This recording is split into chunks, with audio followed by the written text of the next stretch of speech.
Goeiedag, ek groet jou in die kosbare naam van Jesus Christus.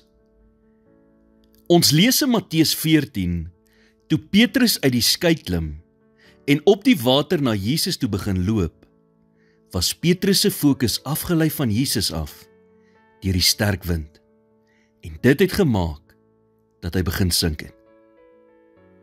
Soms dink 'n mens dat die vyand groot goed oor 'n mens se pad sal stuur, om ons aandag af te lei van Jesus af. Maar dikwels is dit juis die alledaagse dinge wat vir ons natuurlik kom, wat ons aandag aflei van dit wat belangrik is.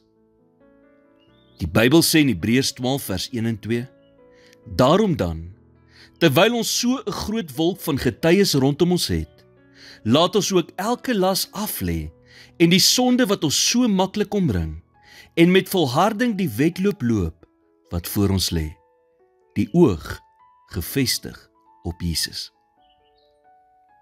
Ons kan so besig wees met alles wat gedoen moet word, dat ons maklik ons fokus op Jesus verloor. Baie van ons is so besig dat God net 'n gedagte is.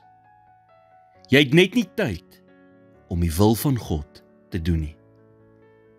Jy sien, vir baie mense het Satan nie eers nodig om 'n hindernis oor hulle pad te stuur om hulle aandag af te trek nie. Want hulle is so vasgevang in die besig wees van hierdie wêreld, dat hulle nie tyd het om op enige geestelike dinge te fokus nie.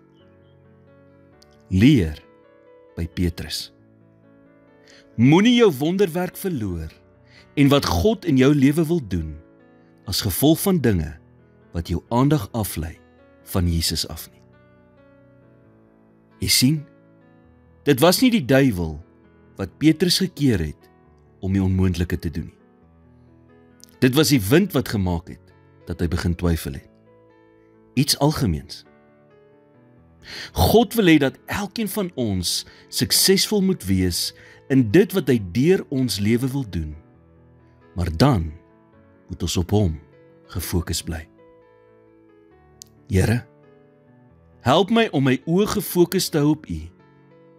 Gee my die krag om deur die uitdagings van die lewe te volhard, net soos wat U ook volhard het.